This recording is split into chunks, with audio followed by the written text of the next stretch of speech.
খগেন মুর্মু সাংসদ, বিজেপি সাংসদ, তার উপরে হামলা। সাংসদ বিধায়ক তারা রক্তাক্ত হলেন, বিশেষ করে সাংসদ রক্তাক্ত হলেন।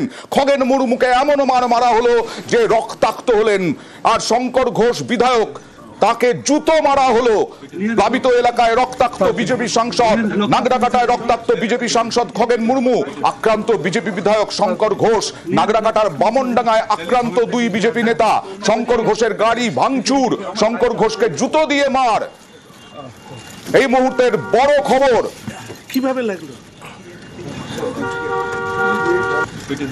রক্তে ভেসে গেছে খগেন মুর্মুর জামা কাপড়। প্লাবিত এলাকায় গিয়েছিলেন বিজেপি সাংসদ বিধায়ক, তারপরেই হামলা। সরাসরি চলে যাব প্রতিনিধি রকির কাছে। রকি, কি এমন হয়েছিল যে এই রকম ভাবে রক্তাক্ত হতে হলো বিজেপি সাংসদকে?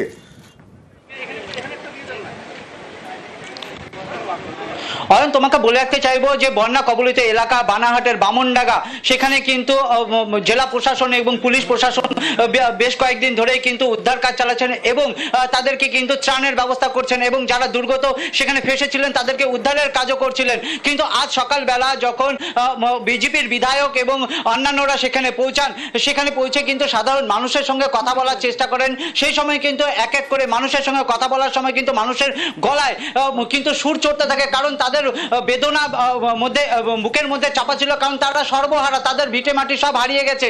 তারা কিন্তু বলতে থাকে যে প্রশাসনের তরফ থেকে এখানকার মানুষদের পাশে দাঁড়ানো হয়েছিল, ব্যবস্থা করেছিল সবকিছু। সেই জায়গায় দাঁড়িয়ে এলাকার যে তৃণমূলের নেতারা তারাও গিয়েছিলেন, কিন্তু এলাকার যে বিজেপি নেতা, অন্যান্য বিধায়ক নেতা কেউ আসেনি কেন? তাদের পাশে কেন দাঁড়ায়নি? তারা আজকে কি করতে এসেছেন এবং তারা কি ভোটের রাজনীতি করতে এসেছেন? এই ধরনের কিন্তু বাক্য বিনিময় শুরু হয়। এরপরেই কিন্তু ঘটনা পরিস্থিতি আরো উত্তপ্ত হয়ে পড়ে। কিন্তু সেখানে দেখা যায় যে চটি নিয়ে কিন্তু হামলা চালানো হয়। শুধুমাত্র যে চটি নিয়ে হামলা চালানো তেমনটা নয়, মেরে মাথা ফাটিয়ে দেওয়ারও কিন্তু অভিযোগ রয়েছে। আর এই ঘটনার পর কিন্তু গোটা এলাকা থমথমে, কারণ সেখানে দেখা গেছে যে একটি দল, মানুষের একটি দল সেখানে জমায়েত হয়ে যায় ঘটনার পর, কারণ সেখানে যারা ছিলেন তারা কিন্তু সর্বহারা মানুষ। সর্বহারা, বাড়ি হারিয়েছেন, ঘটি বাটি হারিয়েছেন, কিন্তু এরকম ভাবে রক্তাক্ত হতে হবে সংসদকে? তারা আক্রমণ করবেন এমন ভাবে যে সাংসদ রক্তাক্ত হবেন, জুতো দিয়ে একজন বিধায়ক জনপ্রতিনিধি তাকে মারবেন, তার গাড়ি ভাঙচুর করবেন। দেখুন শঙ্কর ঘোষ কি বলছেন ঠিক সেই সময়। বর্তমানে আমাদের গাড়ির অবস্থা দেখতে পাচ্ছেন, এই যে খগেনদা রক্তাক্ত হয়ে পড়ে আছে, গাড়িতে কোনো কাজ বাকি নেই। এই অবস্থায় আমরা দ্রুত বেরিয়ে যাচ্ছি। এই যখন গাড়ির সারা সব জায়গায় কাজ,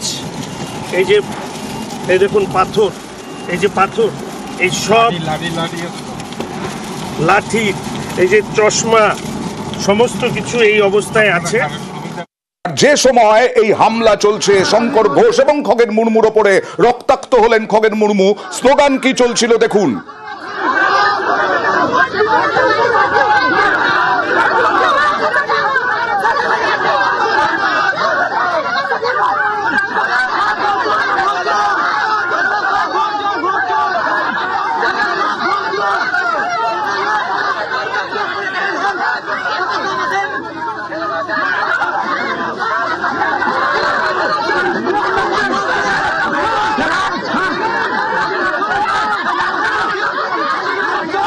ধাক্কা মারলো শঙ্কর ঘোষকে।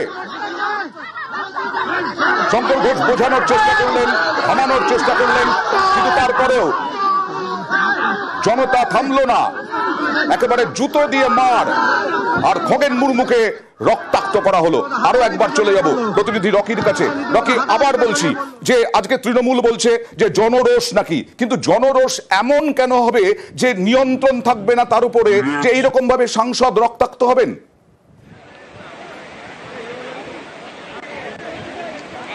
একদম তুমি যেমনটা বললে, কি সেখানে যারা মানুষ ছিলেন তারা কিন্তু আচমকাই গজে ওঠেন, কারণ এই ধরনের কিন্তু ঘটনা কেউ প্রত্যাশা করেন না বা আশা করেন না। কারণ সেখানে জনপ্রতিনিধি হিসেবে কিন্তু বিধায়কেরা সেখানে গিয়েছিলেন, তাদের সঙ্গে কথা বলার চেষ্টা করেছেন। যখন মানুষে হামলা চালানোর জন্য উদ্যত হয়েছে সেই সময়ও কিন্তু দেখা গিয়েছে যে শঙ্কর ঘোষ তিনি কিন্তু বোঝানোর চেষ্টা করছিলেন সাধারণ মানুষকে, কিন্তু সেই পরিস্থিতিতে এতটাই উত্তপ্ত হয়ে যায়, কোনো কথা না শুনেই কিন্তু হামলা চালায় সেখানে। সে এমনটাই কিন্তু ছবি ধরা পড়ছে। শুধুমাত্র যে হামলা চালানো, জুতো দিয়ে মারা এমনটা নয়, ঢিল ছুঁড়ে কাজ ভেঙে দেওয়ার ঘটনাও কিন্তু ঘটেছে। আর এই ঘটনার পর কিন্তু যে অন্যান্য বিধায়ক ছিলেন, কর্মীরা ছিলেন, সেখানে আক্রান্ত হয়, এমনকি একজনের মাথা ফাটিয়ে দেওয়া হয়, রক্তাক্ত করে দেওয়া হয়। এই ঘটনার পর কিন্তু শঙ্কর ঘোষ ও অন্যান্য বিজেপির নেতারা গাড়ি নিয়ে কিন্তু সেখান থেকে বেরিয়ে আসতে বাধ্য হন, কারণ সেই সময় যে পরিস্থিতি হয়েছিল সেই ঘটনা কিন্তু আরো বড় হয়ে যেতে পারত। সেই আজ পেয়েই কিন্তু শঙ্কর ঘোষ ও অন্যান্য বিজেপির নেতারা সেখান থেকে বেরিয়ে যান। রকি, তৃণমূল কি বলছে? তৃণমূল বলছে জনরোষ। দেখুন কি বলছেন মহুয়া গোপ জেলা সভাপতি। সারা বছর মানুষের বিপদে আপদে এই ভারতীয় জনতা পার্টির কাউকে দেখতে পাওয়া যায় না, এমনকি এমএলএ এমপিদেরও দেখতে পাওয়া যায় না। এখানে রাজনীতি করতে এসছে মানুষ। কালকে থেকে যে পরিস্থিতি গোটা জেলা জুড়ে বিভিন্ন ব্লকে, আমাদের নাগরাকাটা থেকে শুরু করে ময়নাগুড়ি, ধূপগুড়ি, সমস্ত ব্লক এফেক্টেড হয়েছে এই বৃষ্টির জন্য। সেখানে মানে তৃণমূল কংগ্রেসের সকল জনপ্রতিনিধি থেকে শুরু করে যারা আমাদের কর্মীরা, আমাদের প্রতিনিয়ত প্রশাসনের সাথে থেকে এবং আমাদের জেলা প্রশাসনের পক্ষ থেকে, ব্লক প্রশাসনের পক্ষ থেকে যেইভাবে পরিষেবা দেওয়া হচ্ছে, তার মাঝখানে কারা আজকে রাজনীতি করতে এখানে ঢুকেছেন এবং সেখানে কি হয়েছে এটা নিয়ে আমাদের মাথা ব্যথা নেই। আজকে এখানে রাজনীতি করতে আসলে মানুষ এটা মেনে নেবে না, তাই মানুষের দ্বারা প্রত্যাখ্যাত হয়েছে। কিন্তু রক্তাক্ত হতে হবে। খগেন মুর্মু রক্তাক্ত। এই মুহূর্তে নিউজ 18 বাংলায় যারা চোখ রেখেছেন তাদের জন্য দেখাই, প্লাবিত এলাকায় রক্তাক্ত বিজেপি দুই নেতা, খগেন মুর্মু সাংসদ এবং বিজেপি সাংসদ খগেন মুর্মু এবং তার সঙ্গে সঙ্গে শঙ্কর ঘোষ হাসপাতালে ভর্তি করা হয়েছে, হাসপাতালে চিকিৎসা চলছে। সেই ছবি আপনারা দেখছেন নিউজ 18 বাংলায়। নাগরাকাটার বামনডাঙ্গায় আক্রান্ত দুই বিজেপি নেতা, নাগরাকাটায় আক্রান্ত দুই বিজেপি নেতা। আবার চলে যাব রকির কাছে। রকি, ইতিমধ্যেই জানা যাচ্ছে যে খগেন মুর্মুর সঙ্গে জেপি নাড্ডা তিনি কথা বলেছেন, কিন্তু বিষয়টা হলো তৃণমূল মহুয়া গোপ তিনি বলছেন যে জনরোষ, কিন্তু তাকে নিয়ন্ত্রণ করা গেল না। তাদের দল, তিনি কি মানছেন যে তৃণমূলের কর্মীরাই জড়িত?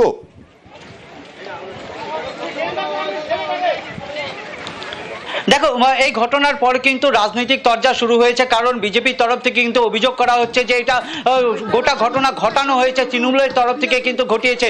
এই পরিপ্রেক্ষিতে কিন্তু জেলার তৃণমূল নেত্রী এবং নেতারা কিন্তু পরিষ্কার জানিয়ে দিয়েছেন যে বিজেপি এটা তাদের উপরে অপবাদ দিচ্ছে। এই ঘটনা শুধুমাত্র সাধারণ মানুষের ভেতরে যে ক্ষোভ ছিল সেটারই বহির্প্রকাশ ছিল। এই ঘটনার পর কিন্তু রাজনৈতিক তরজা শুরু হয়েছে। গোটা ঘটনায় কিন্তু পরিষ্কার নয় এখনো যে কারা ঘটিয়েছে বা কে কে জড়িত ছিল, কারণ সেখানে যে পরিস্থিতি হয়েছিল সেখানে অনেকগুলি মানুষ কিন্তু একত্রিত হয়ে গিয়েছিল, একটি মত ছিল, সেখানে কিন্তু চিহ্নিতকরণ করা অত সহজ নয়। বিজেপি সাংসদদের সঙ্গে কেন্দ্রীয় বাহিনীর জওয়ানরা থাকেন, তারাও কন্ট্রোল করতে পারলেন না।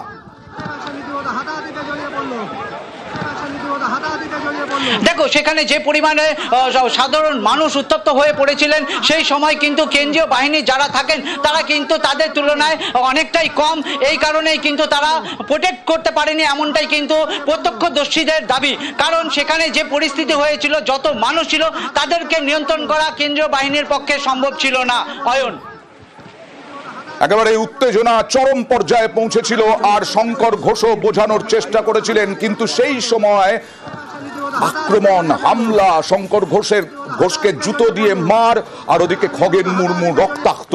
বিজেপি বিধায়ক শঙ্কর ঘোষকে জুতো দিয়ে মার, খগেন মুর্মু সাংসদ গাড়িতে বসে আছেন, রক্তারক্তি ব্যাপার। আর ইতিমধ্যে এখন হাসপাতালে ভর্তি, হাসপাতালে চিকিৎসা চলছে খগেন মুর্মুর। শঙ্কর ঘোষও হাসপাতালে, কারণ শঙ্কর ঘোষ বোঝানোর চেষ্টা করেছিলেন উত্তেজিত জনতাকে, কিন্তু জনতা বুঝতে চায়নি এবং নিরাপত্তা রক্ষীরাও, সঙ্গে থাকা নিরাপত্তা রক্ষীরাও এই উত্তেজনা কন্ট্রোল করতে পারেননি, নিয়ন্ত্রণ করতে পারেননি। গাড়ি ভাঙচুর হয়েছে। প্লাবিত এলাকায় গিয়েছিলেন পরিদর্শনে, সাধারণ মানুষের সঙ্গে কথা বলতে, যেমন বিজেপি সভাপতি, রাজ্য সভাপতি শ্রমিক ভট্টাচার্যও গিয়েছেন বিভিন্ন জায়গায়। নাগরাকাটার বামনডাঙ্গায় গিয়ে এইভাবে আক্রান্ত হলেন সাংসদ এবং বিধায়ক। আরো একবার চলে যাব রকির কাছে। রকি, পুলিশ কি বলছে? পুলিশের পক্ষ থেকে কিছু জানানো হচ্ছে এই রকম ভাবে আক্রমণ ঘটলো তার উপরে?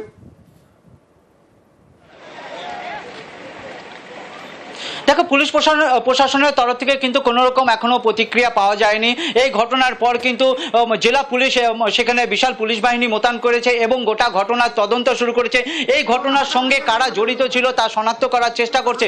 তোমাকে আরো বলে রাখতে চাইবো, উত্তেজিত জনতা সেখানে কিন্তু শুধুমাত্র যে বিজেপি বিধায়কদের উপরে হামলা চালিয়েছে তেমনটা নয়, সেখানে বেশ কয়েকজন সাংবাদিকও গিয়েছিলেন, সেখানে কিন্তু তারাও আক্রান্ত হয়, তাদের উপরেও সাধারণ মানুষ কিন্তু চড়াও হয় এবং তারাও কিন্তু ইতিমধ্যেই হসপিটালে ভর্তি রয়েছেন, তাদের চিকিৎসা চলছে। এই ঘটনা প্রসঙ্গে কিন্তু বলাই যায় যে গোটা ঘটনার পর পুলিশ প্রশাসন কিন্তু তদন্ত শুরু করেছে, এমনটা কিন্তু সূত্র মারফত জানা গিয়েছে। আমি আসবো তোমার কাছে। বিরোধী দলনেতা শুভেন্দু অধিকারী তিনি কঠোর সমালোচনা করলেন, কড়া আক্রমণ করলেন, এক্স হ্যান্ডেলে পোস্ট করলেন। শুভেন্দু অধিকারী এই ঘটনা, এই হামলার ঘটনায় কড়া আক্রমণ করলেন, কড়া সমালোচনা করলেন। সমালোচনায় সরব বিরোধী দলনেতা শুভেন্দু অধিকারী। সঙ্গে সঙ্গেই তিনি এক্স হ্যান্ডেলে পোস্ট করেছেন। এক্স হ্যান্ডেলে পোস্ট করে তার ক্ষোভের কথা, কড়া আক্রমণের কথা তিনি জানিয়েছেন।